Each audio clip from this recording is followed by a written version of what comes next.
Whenever you find yourself on the side of the majority, it is time to pause and reflect, says Mark Twain. በአብዛኛው ሰው በኩል ሆነ የራስን ካገኘ ቆም ብለህ አስብ። ይሄን ያለው ማርክ ትዌይን ነው። ምንድነው? አብዛኛው ሰው የሚያደርገውን ነገር አንተም ደግመህ እነሱ የሚያደርጉትን ነገር እያደረግ ከሆነ ቆም በልና አስተውል ነው እያለ ያለው ይሄ ሰው። ይሄ ሰውዬ አኗኗሩ በጣም የሚገርም ነበር። ሲነገር የሰማሁት በጣም የሚገርም ነው። ባይዘው በህይወት የለም። ሰውዬው ቤት አለው። ከቤቱ ደግሞ ገንጠል አድርጎ ለብቻ የሆነ ቤት ሰርቷል። ይሄን ቤት ለምንድን ነው የሰራው? የሚያደርገው ነገር ውስጥ ተመስጦ ማድረግ ስለሚፈልግ ነው። የሚያደርገውን ነገር በጥልቀት ማድረግ ስለሚፈልግ ቤቱን ገንጥሎ ለብቻው ሰርቶ ነበር ሲኖር ነበሩ እና ማዕድ ሲቀርብ ጥሩምባ ነው የምነፋለት። ቤቱን ዘግቶ ለብቻው ሆኖ ነገሩን ስለሚሰራ ጥሩምባ ወይም ሆርን ይነፋለታል። ጥሩምባ ያደርጉ ቤቱ ጋር መጥተው ይነፉንለት ነበር ማለት ነው። ሰዓት ደርሷል ለማለት ሰዓት ደርሷል ለምግብና ማዕድ ቀርቧል ብሎ ጥሩምባ ይነፍለት ነበር ማለት ነው። ሶ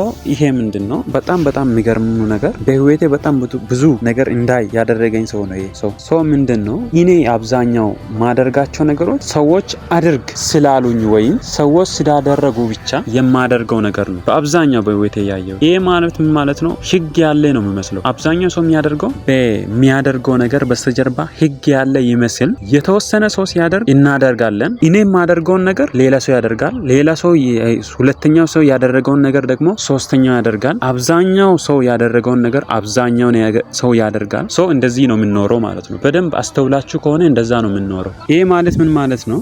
እኛ የምናደርገው ነገር በሙሉ ትክክል ነው እያልኩኝ አይደለሁም። ወይም አብዛኛው ሰው የሚያደርገው ነገር በሙሉ ትክክል አይደለምም እያልኩኝ አይደለሁም። ዋናው ነገር እዚህ ምንድነው? በመናደርገው ነገር ውስጥ ግን ማስተዋል ያስፈልጋል። አብዛኛው ሰው ስላደረገ ብቻ የምናደርገው ነገር መሆን የለበትም ነው እየተባለ ያለው። እዚህ የሆነ አስተውሎ በሱ በኩል የሚመጣውን ነገር የሚሰራ ሰው የለም። አብዛኛው ስለተማረ እንማራለን። አብዛኛው ሰው ስለሚመገብ እንመገባለን። አብዛኛው ሰው ስለበላ እንበላለን። የሆነ ቦታ አብዛኛው ሰው ስለሚሄድ እንሄዳለን።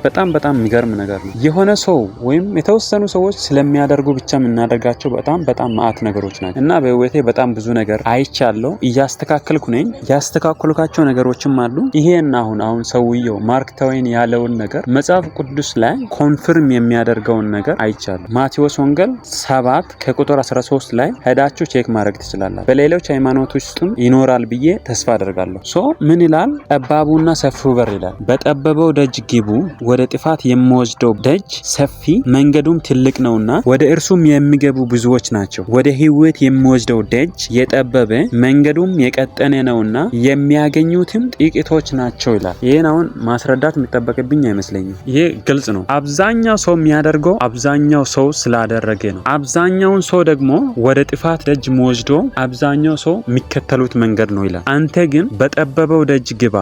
ወደ ህይወት የሚመራው መንገድ የጠበበው ደጅ ነው ማለት። እናም በህይወታችሁ አብዛኛው ሰው ስላደረገ የምታደርጉትን ነገር አስተውሉና በዛ አሁን ሰዎች እያደረጉ ያሉትን ነገር በስተጀርባ ምን ህግ አለ ወይ? የሆነ ሁሉም ሰው ያድርግ የሚል ህግ አለ ወይ? ያን ነገር ያ ህግ የሚሰራ ህግ ነው ወይስ ለተወሰኑት ብቻ የሚሰራ ለተወሰኑት ማይሰራ ነው? ወይስ ለሁሉም ሰው የሚሰራ ህግ ኖሮ ነው አብዛኛው ሰው እየተከተለ ያለው ብሎ ቆም ብሎ ማስተዋል በጣም አስፈላጊ ነገር ነው ብዬ አስባለሁ። በህይወታችሁ እናንተም ማየት ትችላላችሁ ይሄን ነገር። በጣም አመሰግናለሁ። መልካም ቀን ሁላችሁ። ቴንክ ዩ